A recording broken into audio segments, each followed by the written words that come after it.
Today, once again, we bring you a trio of interesting topics from the field of space exploration. We'll begin with the successful maiden launch of the American Vulcan rocket. In the second topic, we'll discuss the challenges encountered by the lunar lander Peregrine. The final topic will revolve around the deployment of the Sino-European Space Observatory, Einstein Probe.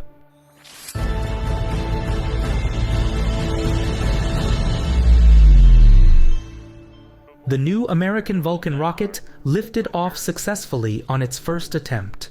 On January 8th, at 7:18 Universal Time, the launch pad SLC-41 at Cape Canaveral Space Force Station illuminated with the light of the rocket's engines. 3, we have ignition. And liftoff of the first United Launch Alliance Vulcan rocket. Vulcan embarked on its first mission in the VC-2S configuration.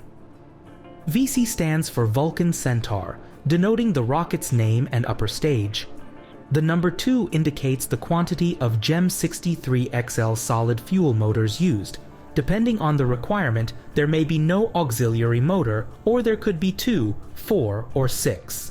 The letter S at the end of the version designation indicates the use of a standard aerodynamic fairing with a length of 15.5 meters.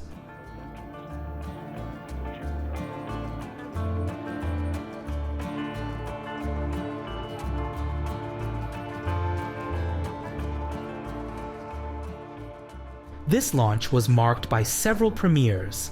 Besides being the first flight of the Vulcan rocket, it was also the inaugural practical deployment of BE-4 rocket engines from Blue Origin, burning liquid oxygen and liquid methane. These were the first American engines with this propellant combination to venture into orbit. Methane is also used by SpaceX's Starship, although its first 2 missions did not target orbit.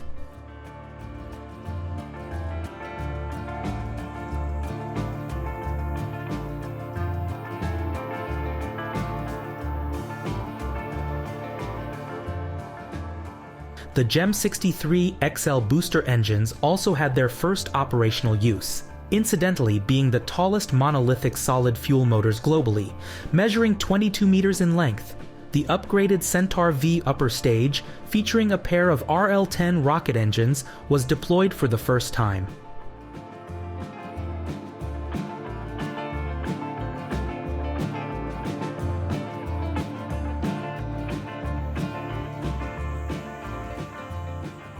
No issues arose during the rocket's flight.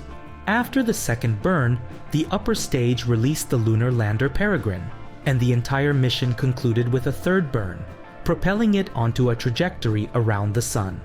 Time capsules from the company Celestis, containing among other things the cremated remains of some people, are on board the upper stage. They await an almost infinite journey through interplanetary space.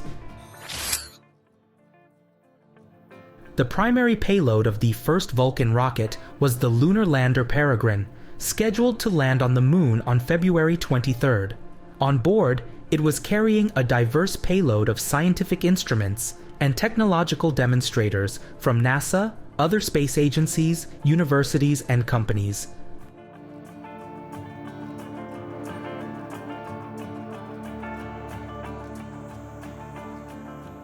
Initially, everything seemed fine. The lander communicated with the ground control, activated its propulsion system, and Peregrine entered a fully functional state. However, an anomaly surfaced, preventing it from maintaining stable orientation toward the Sun. Consequently, the energy in the batteries began to decrease significantly.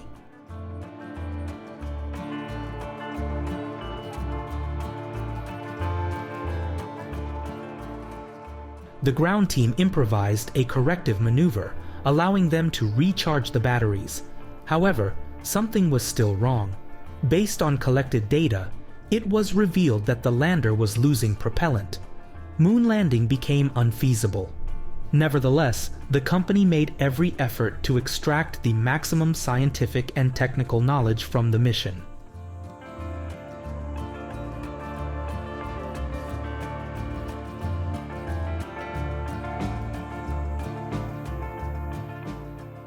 Currently, it appears that the probe will be able to maintain its orientation toward the Sun until Thursday morning. It's too early to determine what caused the propellant leak. According to Astrobotic, the culprit could be a valve between the container with compressed helium and the container with oxidizer that didn't close. The pressure in the oxidizer tank then exceeded the allowed value, causing the tank to rupture.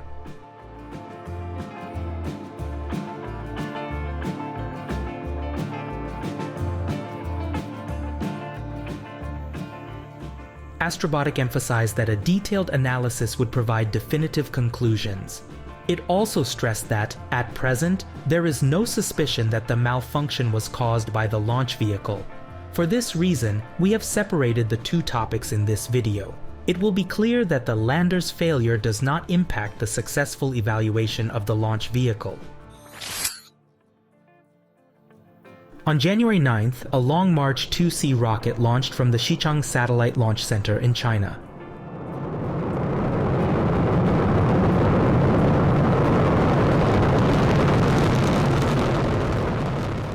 The special payload aimed for an orbit at an altitude of 600 kilometers, inclined 29 degrees to the equator. The Einstein Observatory is the result of collaboration between Chinese and European experts. Over the next 3 years, it is expected to capture images of the universe and conduct measurements in the field of X-ray radiation.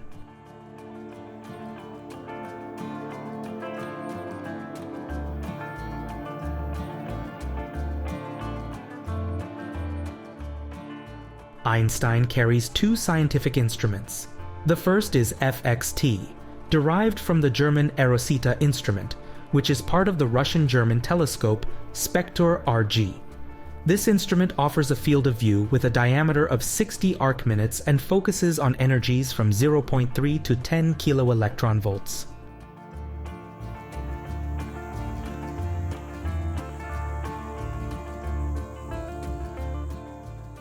The second instrument is WXT, consisting of 12 identical modules, providing an extraordinary field of view covering 3,600 square degrees.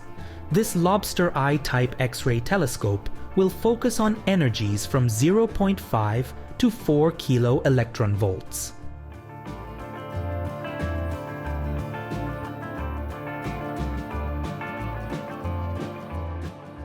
Einstein Probe is set to study both known sources of X-ray radiation and discover new ones. It will leverage its exceptionally wide field of view for this purpose. Many sources of X-ray radiation are variable. Their brightness changes continuously, and in some cases, they may appear for a while before disappearing, either for a long time or permanently. Their behavior cannot be predicted in advance. Hence, measurements from the new observatory will be scientifically valuable. Thank you for your attention to today's episode of Spaceflight News. We are delighted in your interest in space news, and to ensure you do not miss future episodes, kindly consider subscribing to our channel. Additionally, you can find other interesting news on our profile on social network X, formerly known as Twitter. The link can be found in the video description.